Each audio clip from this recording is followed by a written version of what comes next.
people pop in, they pop in. Okay. And we're ready to go. All right. Awesome. So, hey everyone. I am joined by Isabel Sandoval, who is the director of Lingua Franca, and we're going to sort of just chat about the film. Welcome, and thanks for coming. Hi, Sean. Hi, everyone. Thank you so much for having me in the film at the Wicked Queer Film Festival. I'm very happy and excited. Yeah, it's great. I mean, we initially wanted this to be our opening night film, and it still is our opening night film, technically. And for me, like, when I saw it, it was such a powerful sort of like film that it's like, it doesn't hit you over the head, but it's like, it brings you right into the core. Like I felt the film in my bones. And I really kind of appreciated the sort of the way you handled, because you had a lot of subject matter to talk about. there's a lot of circumstances. Yeah. And for me, I was really happy about that your character, with the kind of like the hand of cards she's dealt, like, yeah, she meets every challenge with a sense of grace and a sense of sort of like, I mean, it's such a strong like survival and I'm going to make it sort of instinct that it's like, I don't want to say practical, but it seems very like, you know, like I'm gonna get through this no matter what. And I love that, because, like, you know, so many times we see, you know, people dealt with, you know, hands that they're dealt, and they're just sort of like, just not being able to rise above. And I feel like there was such hope at the end of your film. And kind of tell me a little bit about sort of the process that you were when you were writing and sort of developing the characters. Yeah, you know, I mean, I appreciated you commenting about, you know, I handle, or the film tackles quite a few subject matters that, you know, could have gone a more didactic and overstuffed route. But I think the reason, and, you know, it also opened theatrically in France less than a month ago. And, you know, it's been very well reviewed there as well. And that's also one of the main points that they praise about the film. And I think it's really my approach in the narrative and telling the story is really about just fleshing out the character, Olivia, you know, the main character, and really situating her within, you know, kind of drawn, fleshed out setting, a sociopolitical setting. So she's living in Trump's America, and she's working in the Russian Jewish community, of which Alex is a part of and grew up in, that, you know, tends to be misogynistic, you know, homophobic, transphobic. And I think when you kind of infusing all those intricate details of a community and a society and the time period, you know, intrinsically into the setting and how the characters relate and interact with each other, then it doesn't become didactic and it feels more organic and subtle and nuanced. Agreed. And that's been my approach with my last, you know, few films. Like Lingua Franca is my third film. And then the second feature called Apparition, which is going to be showcased at the Locarno Film Festival in 2 weeks. It's about Filipino monastic nuns in 1971, which is, you know, a year before the declaration of martial law. And so there's already an atmosphere of growing political unrest. And so what I did is I also infused all those details into the DNA of the film. And so the story kind of flowed naturally and organically from there. Yeah, I mean, you've really felt, you got a real sense of sort of living with her and sort of existing with her, and also all the other characters as well. It kind of reminded me a lot of like there were moments of when I was watching it last night that I was getting like Fassbinder and like Douglas Sirk in many ways, and not like overblown camp elements of that, but all the other underlying sort of like the sort of like women's story kind of like narrative of that sort of real emotion and that real sort of like you felt her fear. You felt her unease. But you also felt that with all the other characters. You felt how damaged. Is it Alex? Alex. You felt his damage and his pain and his sort of confusion with everything too. Yeah. It's interesting that you pointed out Fassbinder because, it very faintly. I love Fassbinder, especially Ali, Fear Eats the Soul. Yes. And in terms of this, I wanted to kind of subvert the tropes of trans narratives that are written and directed by like cisgender, like male directors. And first, they tend to focus on, there's an obsessive fixation on the transition process. Mm-hmm. And so with this film, it starts well after that. That's not even like a point of the film. And we just observe Olivia going through her day-to-day rituals as the caregiver of this elderly lady. And so there's also shades of, in her domestic life, of Jean Dillman by Ackerman. And I think I love the fact that the cramped kitchen kind of reminds me a little of the kitchen in Jean Dillman. And second, when you read the premise of Lingua Franca, it sounds like, a gritty neorealist, story that will most likely, end up in a lot of miserable, plot points or violence towards the character. And for the first, I think, half or the first 2/3 of the film, it kind of, very slyly make the audience expect that it's going in that particular direction. And then the violence, when it does happen, is not a physical or explicit kind, but it's more, psychological and therefore more insidious. And again, in the final third of the film, I kind of really slow it down a lot more so that the emotional climax is not actually the most, literally explosive scene in the film, but it's one of the quietest and more subdued moments I feel. And in that sense, I also did not want to make a straightforward social issue drama, because I feel like everyone does that. Sure. And if, I'm a trans woman color immigrant, I'm like a gold star minority when you think about it in our community. And, I want to make sure that I had a really distinct and singular aesthetic and sensibility in approaching this kind of story. And so I think, I accomplished my goal in that I shed light on pertinent issues relating to my community and touching on immigration and the transgender experience, but I also was able to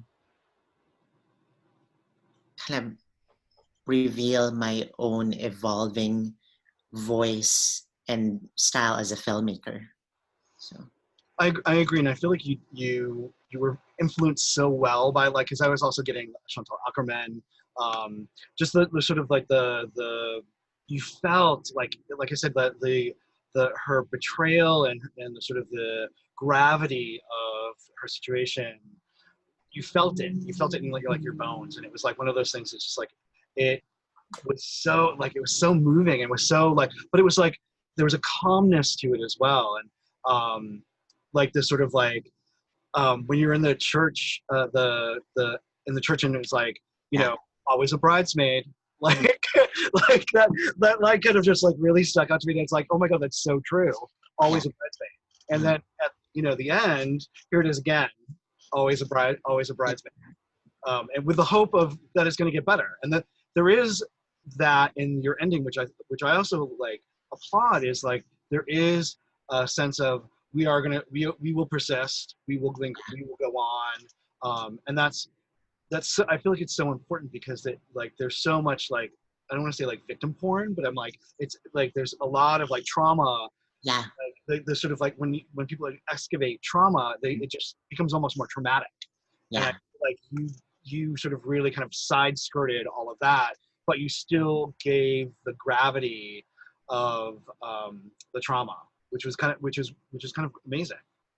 Yeah, I wanted to end the movie on a note of resilience, showing this character despite, choosing what on the surface seems like, a very counterintuitive and, you know, difficult choice of turning down a marriage proposal and a green card and going her own way because she would, you know, rather not be married to someone who gaslit her and exploited her deepest fears and vulnerabilities. Yes.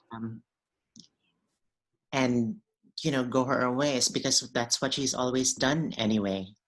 And she's still here. And, the whole final sequence before the final scene in the kitchen, right before that, it's just a voiceover of her character. And her last line is pretty much, we'll get there eventually.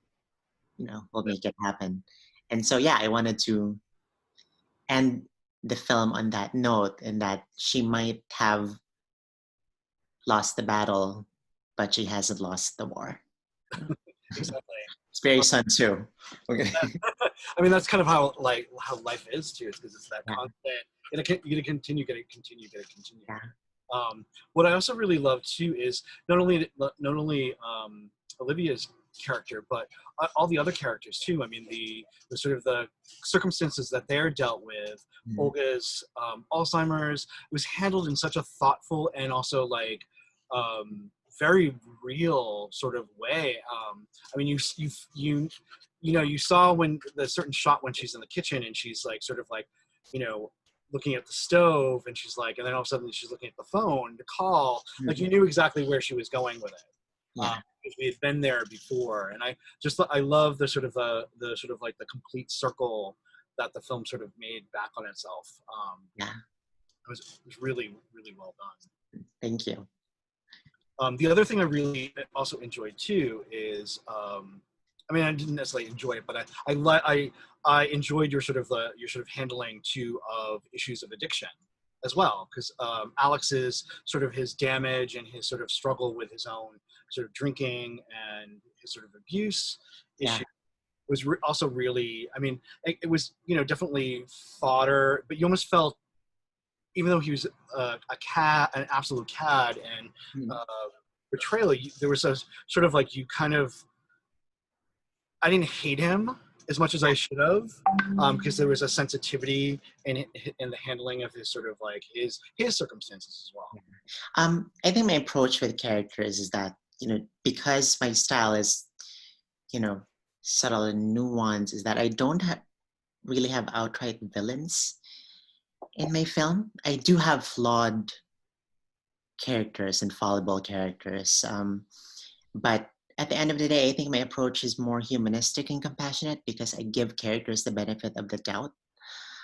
With Alex, for instance, despite his upbringing, it would have been very easy and tempting to just paint him as a hopeless, misogynistic, transphobic person. And for a good chunk of the film, he does work through those, prejudices that he has and is struggling to kind of, grow beyond them and overcome them. And that's essentially the process that the character is. Oh, I can hear an echo. Oh, wow. Hello? Can you hear? Yeah. Okay. No, I don't hear it anymore. Yeah, but Olivia and Alex are spending pretty much the first, 4 quarters of the film sorting through their emotions and becoming comfortable about them enough and overcoming their own sense of shame or guilt. For Alex, for instance, because of how he was raised, he doesn't necessarily have the emotional sophistication and resources to understand how he feels and his growing, emotional attachment to this woman, and let alone to articulate that. So, when he realizes that she's transgender, his sense of, violation and outrage manifests itself in a very immature way that he realizes, immediately after he does it, that it's wrong. Right. And so he tries to make amends with her after that.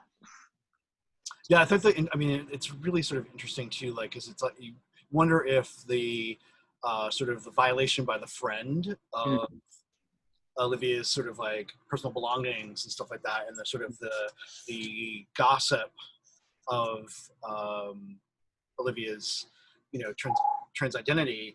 I wonder what the sort of the outcome of their relationship would have been. It would would he have found the language and stuff like that? Because it poses all these questions of sort of like how he would really sort of like handle this. Because at the end, he was really trying to guide it into a spot where he was thinking about marrying Olivia, like seriously. And and what a mistake that would be, though, because of the betrayal. I mean, it was you can't really like. I feel like that was like such a learning lesson for him as a character to like. He's like, yeah, I damaged this so much that it can't go forward. Yeah, and also I think because they're so restrained and reserved about their own feelings with each other. They never say "I love you" to each other, and there are not a lot of scenes where they are expressing very freely their affection. And I think when Olivia turns him down, it also ultimately proves that she did, care about him and love him enough to be hurt by what he did, because if that was me and I didn't really give a shit about this guy, I was like, sure, I'd marry him. And I dumped him after 2 years, but it's, yeah. But she wanted more, and then we're eligible for citizenship. But, yeah, she wanted more, and she was looking for she was looking for the bride to be the bride, not the bride. Exactly. That was sort of like the thing too, that she was like, I'm going to do this on my own, and I don't necessarily need all of that damage and all of that betrayal, because it made it even more painful too, especially like him showing up drunk at the bar and trying to be level. And it's such a wonderful scene too, because I felt like at the bar, how much was that was improv? That was scripted. Was it scripted? Because it felt completely like improvised. Like you sort of broke this sort of like the smile, and it just seemed like things melted a little bit. The sort of tension melted a little bit, and it was a wonderful sort of moment. Yeah, that was scripted, but it's really, I feel, with the ending, and some people are like puzzled by it. I think it was also kind of a test in a way, because I think when it comes to social issue dramas, given our current political moment, like this woman is a trans woman of color who's also an immigrant. I think for people who look beyond those facets of her identity and really try to put themselves in her shoes and in her perspective, emotionally and psychologically, are the ones who truly get, where she's coming from and why she decided the way that she did. And I think as a filmmaker, if I'm able to make the audience feel that it's worth thinking through the complexities and intricacies of the decision that she made from her own worldview and perspective, I think I would have succeeded, as a storyteller and as a filmmaker. And Sorry. I mean, I really think that you have succeeded in such a way. thanks. Like I said, the film really sits with you, and that's such an important sort of achievement as a filmmaker to get that sort of story that, like, I've been thinking about that, since I saw it last night, which is kind of. Yeah, it's a controversial ending because we also had some investors actually. One of them is like a movie studio, and they hated the ending. Really? It's like, it's not clear. We don't know what happened. And so I was like, it's a good thing that they didn't have like final, say in the final cut. Right. So I told my producers, and I'm lucky that I have producers who really support, me, my creative vision.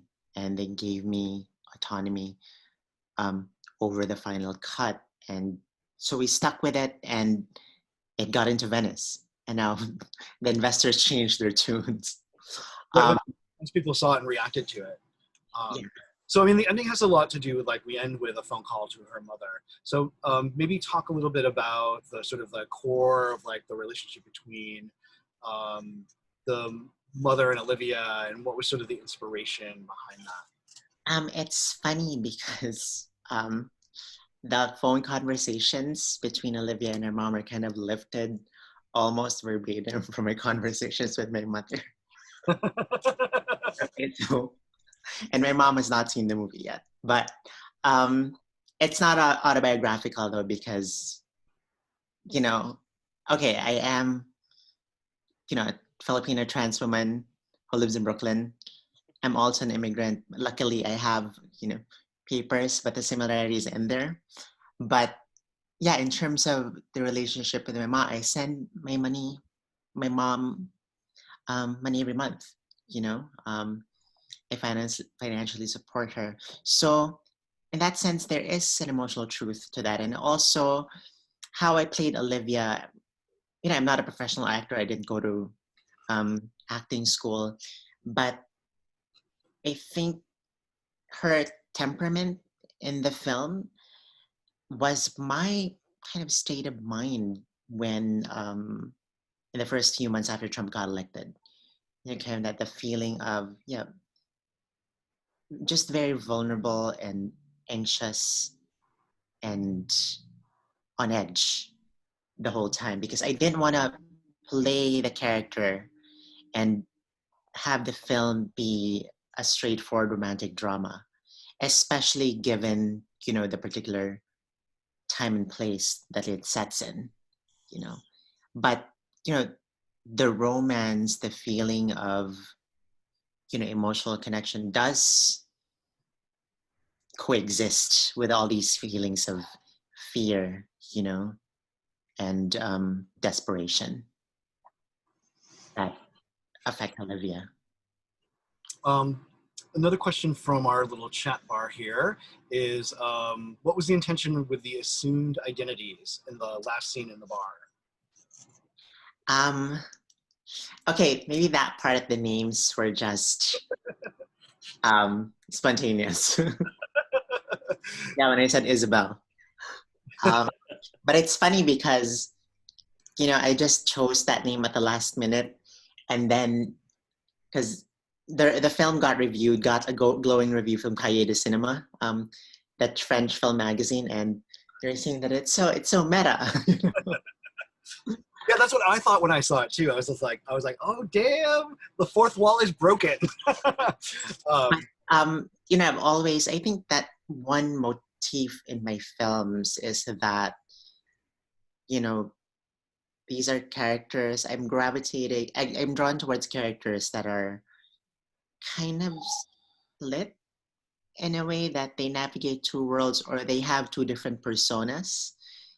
And, they might be living in one reality, but they also are yearning to be someone else in a different reality. And so it was also at that moment when, at that conversation at the bar, although on the surface it seems playful and a little flirtatious, it's, poignant and sad, because it's only they can feel, in a way, they feel freest when they can pretend to be someone else that they're not, and at a place where no one knows them. Right. I mean, that's the anonymity of staying in hotels. You can sort of live that sort of fantasia of being, the guy on the business trip who's going to pick up the pretty lady at the bar, It's kind of very, now that I think about it, I think that scene might have been inspired by that scene in Ali Fear It's the Soul, where the lovers, have this meal outdoors, under one of those, like in one of those tables, and the staff of the restaurant were all staring at them Yes. at the doorway of the building. Yeah. So Right. it's that feeling of escape. So I feel like I'm kind of fulfilling the wishes of the lovers in Ali Fear It's a Soul, where Yeah. they can actually, like enjoy themselves in peace. Yeah, But you gave your lovers the freedom that the yeah, alley did not have, because they were under the gaze of the watch of the people who worked in the restaurant. scornful, hateful townspeople. No pitchforks, but you felt the pitchforks. Another comment from our chat is from Diane. I looked for trans stories to program that don't medicalize or tropize the trans experience. I love that there is that some of that in the story, the way that the dilating is there. How cool was it that the jerky guy picks up the dilators and has no idea what it is, and it isn't the reveal. It's some great storytelling. Yeah. I wanted to make a movie that I would enjoy, and that I appreciate. I'm not here to make, Transgender 101 or Transgender for Dummies, You guys can watch The Danish Girl for that. Well, no, it's so true. I mean, it's so true, and I think I agree with you. I feel like that's what makes this film so fresh, is that it's treated it's like the transition has happened, and Yeah. it's a woman. It's like trans woman. It's and you treat Olivia as a woman, and her circumstances and her identity is treated as such. And I feel like that, like, it shouldn't be that fresh, but it is, and that's a hard thing to say. But I'm like, I appreciate that it's going there, and I feel like hopefully other filmmakers will learn from your storytelling, and see that it's okay to make stories that are like this. That doesn't have to be such about hormones or surgery or anything like that. It's about identity and portrayal and sort of representation. Yeah, and now that I think about it, it is pretty groundbreaking, because it doesn't dwell on any of that. And the movie premiered in Venice. Oh my gosh, meaning people got it, and I didn't have to like compromise and kind of throw the straights, the cisgenders a bone. Like because I feel like also too, it makes it very universal. Like, I feel like anybody, even if they have not seen a transgender character before, can immediately relate to Olivia's circumstances, because you brought a sort of universality to your storytelling that it is like Chantal Akerman in many ways. It's like you feel Jean Dilleman's sort of her sort of existential dread in that, and I feel like you feel Olivia's sort of like struggle, her struggles for survival, and her struggle to sort of like go from day to day and just to make things happen. Yeah, and the film does achieve certain moments of lyricism and poetry and sensuality. And it was important for me that if there were, like kind of scenes that are sensual, like one is essentially her fantasy. The first one is her fantasy. So I wanted to, view that experience from a trans female gaze. And the second one, the actual, sex scene, we did not, really show any body parts, well, except as a spoiler, it's one boob. But but that scene was also not just to show them having sex, but it's a real character moment for her. When she's realizing that she's, kind of sharing, allowing herself to experience that sexual pleasure with a man who doesn't know yet that she's, transgender, and she's not aware of how he's going to react. So it's an emotionally layered scene in that there's pleasure mixed with uncertainty and also a certain degree of fear.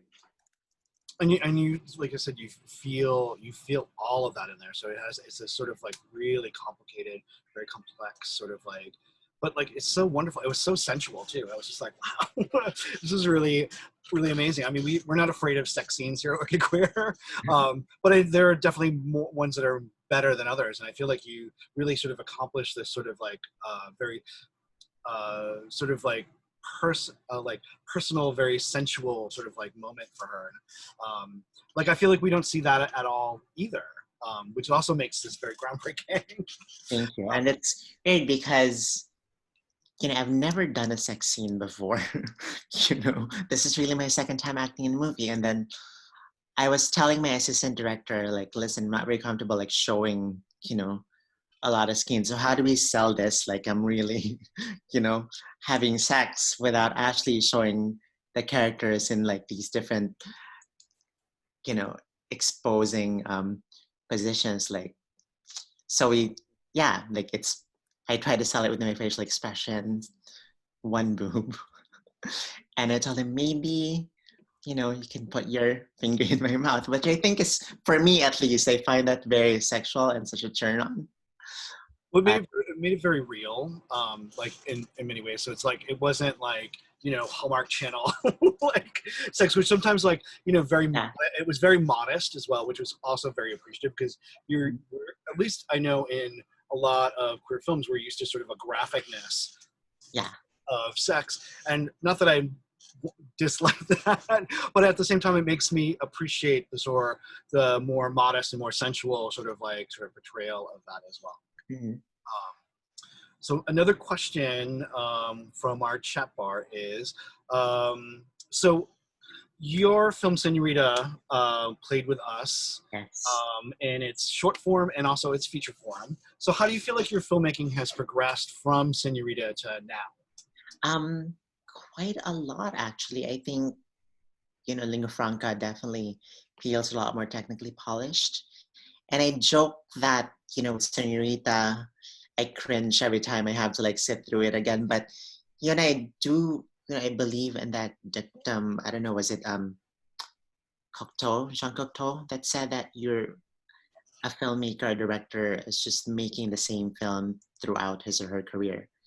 And it's true because, we revisit the same themes, we're obsessed with the same conflicts, and we're really just dressing up the story in different ways, but, a filmmaker grows and evolves in the way that their approaches might become more subtle or more elegant and more sophisticated. And yeah, Senorita, in terms of sensibility, I feel like is a love child of like a fast bender and maybe a Wong Kar-wai. Yeah. Oh, definitely. Definitely. I would agree with that too. Yeah. I loved Senorita. I think I actually did your Q&A for Senorita when you screened. And I feel like, for me, I feel like in many ways you've definitely like honed your craft so much. Because it was all there in Senorita, but I feel like you've gotten it down to like almost like a laser focus a little bit, which is kind of it's like your storytelling is so like, I'm so happy that you are a storyteller because you have such a gift for it. And you could tell from Senorita that you have this sort of the craft is there. And like I said, the craft is definitely honed and polished up for Lingua Franca, and it's so appreciated and so needed, so completely needed. And I also feel like I think the main difference between Senorita and this is I'm becoming a more confident visual filmmaker.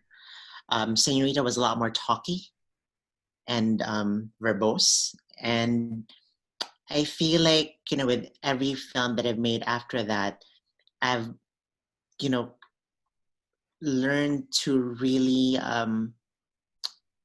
maximize the dramatic possibility of the cinematography, or the dramatic and expressive power of cinematography. And so that's what I want to explore more in my next feature.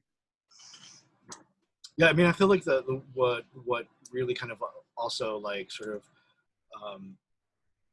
kind of really is like such a lovely thing is all the sort of like the cinematography, the editing of Lingua Franca. Like there are the moments, there's the shot in the hotel where she's just getting up and he's out for a smoke, and there's this mirror shot where there's like a reflection upon a reflection upon a reflection. Yeah. So very Michael Bauhaus.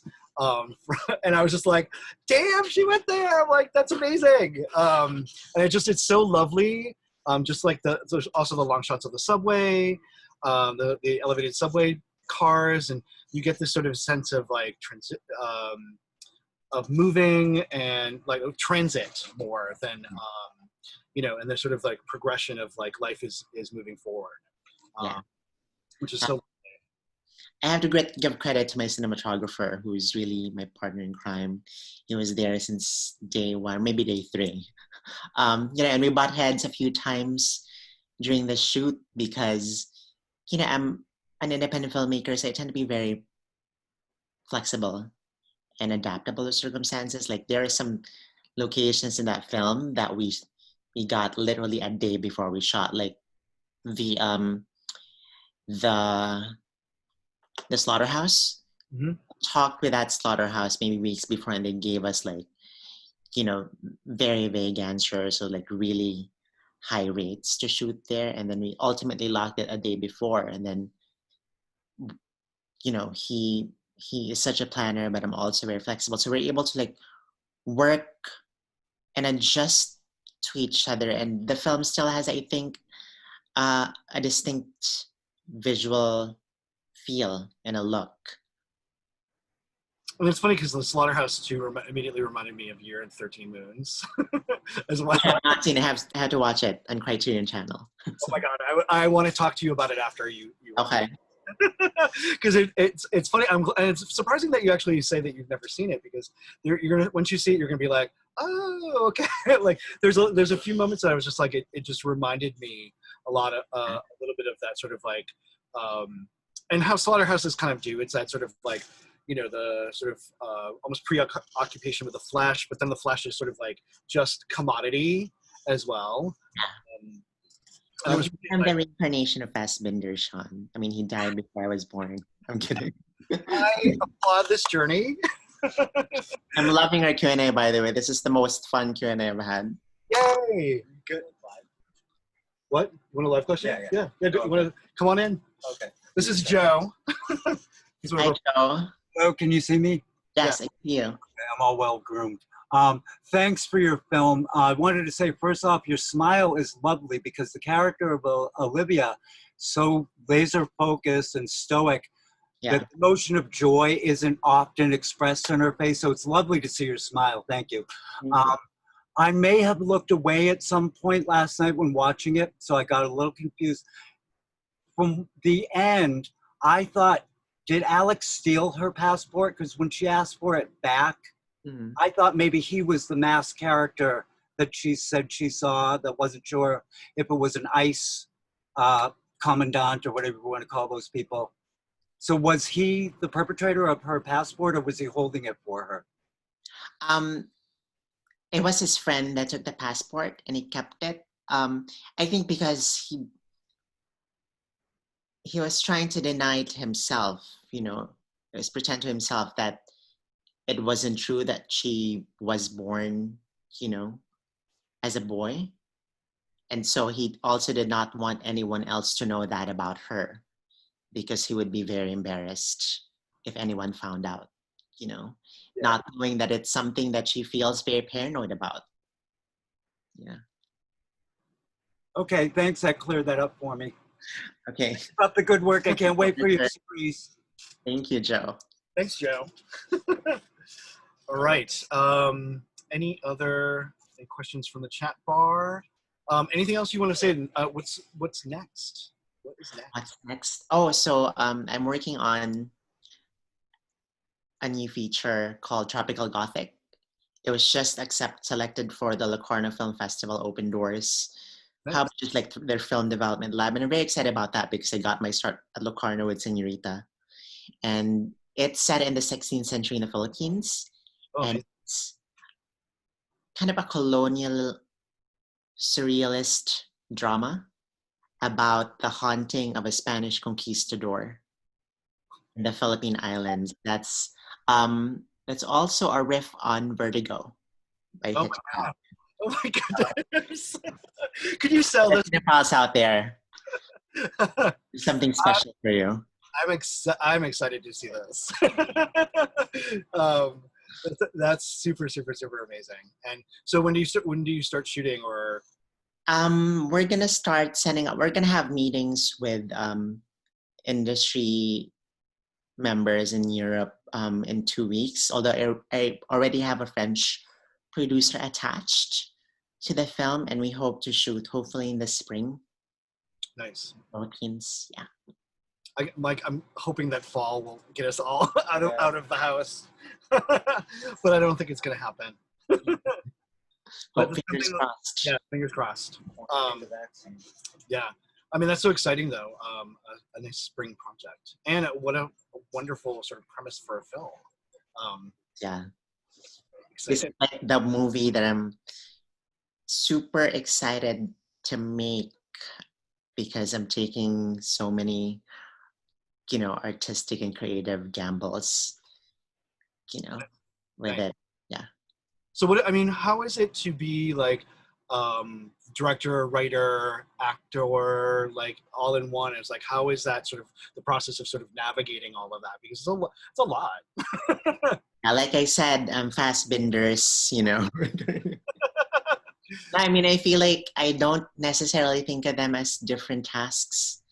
I have one task, which is telling a story and making a film. And performance is one aspect, editing the rhythm of the film is one aspect. I happen to, I'd like to think, have some talent and certainly kind of the confidence to wear those multiple hats. And when you think about it, I do think of myself not just as a director, but for films that I've done that have been passion projects, I think of myself as an auteur. And, when you're writing and directing your own film, the main protagonist or the central consciousness of the film tends to be an alter ego of the writer director anyway. And in this film, it made sense to me because, again, although it's not autobiographical, in terms of representation, Olivia is a Filipina trans immigrant, which I am. And it made sense for me to inhabit the character, so to speak. And I love the idea of the return of the auteur. So I applaud that. So any other questions from our chat? Any other questions, Boston? Any questions, Boston? Anybody? Anyone want to type in it in the chats? And I want to give a shout out to my friend Kaya who watched the film on Wicked Queer. Yay! Hi, Kaya, and thank you for supporting. Yes, and called my film a masterpiece. So thank you. And it is. And no lies detected. Where will Lingua Franca be shown next? It's showing in a few different places: Vancouver, Cyprus, Austin, Arkansas, and then at the end of the summer it's gonna be on. Wait, until when is Lingua Franca showing on here at Wicked Queer again? I don't. Is it showing maybe the Boston Women's? Or is it playing through the entire festival? Or No. It's just only play. It's only playing. It would only play last night. Oh, last night. Oh, okay. I mean, we would love to play it for the whole festival. I think I have to work that out with Luxbox, but no, it's premiering on Netflix on August 26th, Netflix North America. I just didn't want to say that because I don't want to, jinx it. cannibalize any ticket sales from you guys. But No. But tickets have been sold. So okay. But I'm actually really excited that you're going to Netflix because I feel like this again is a film that everyone needs to see. Thanks, Sean. So yeah, no, I mean, and congratulations on Yeah. Netflix. That's great. That's what I hope for all of our features. And Yeah. also if Netflix showed more shorts, we want them there too. Because I feel like one of our sort of missions as a film festival is to just kind of be that platform. And for me, it's very it's so good that like Netflix is sort of just picking. I mean, one, I know that they're looking for content, but two, they're like actually picking up queer content that is of quality and isn't the everyday. Like, you know, it could be the same like tired tropes all the time. And I feel like Netflix taking a chance on a film like Lingua Franca that is so resonant and needs to be seen by a lot of people is such a great move on their part. Yeah, exactly. So see Netflix, there are other trans movies aside from Girl, okay? True. So there's lots of congratulations in the chat feed. Thank you. If anybody doesn't have any more questions, maybe we'll say goodbye. Or unless you want to say a few last words. Few last words. Again, thank you so much to Wicked Queer Film Festival, to you, Sean, and to James, especially. You guys have been supporters of my work really since day one, and it's really amazing to be able to bring this film, Lingua Franca, to the audiences in Boston. And I hope to, you know, show more of my films with Wicked Queer in the future. Oh, we would love that, and I'm a fan. You've got a fanboy for life. So, and I thank you so much for joining us and also letting us show Lingua Franca and share it with our audience. Of course. Yeah. So I'm looking forward to seeing more good things from you, and I thank you for sharing your time with us. Thank you, and congratulations on pulling off Wicked Queer despite the current situation. We're trying. We'll see how we're seeing how it goes. Hopefully, we're back to normal next year. Yeah, that's the plan. Is like, you know, I want to have a physical festival in 2021, but we'll see. There might be like a sort of a hybrid, because this is also like kind of an interesting sort of experiment. It's kind of like an adventure. So we'll see where it goes and takes us. Okay. All right. Okay. Thank you so much. All right. Thanks, Sean. Bye, everyone. All right. Thank you for watching. Thank you, Isabel. Thanks.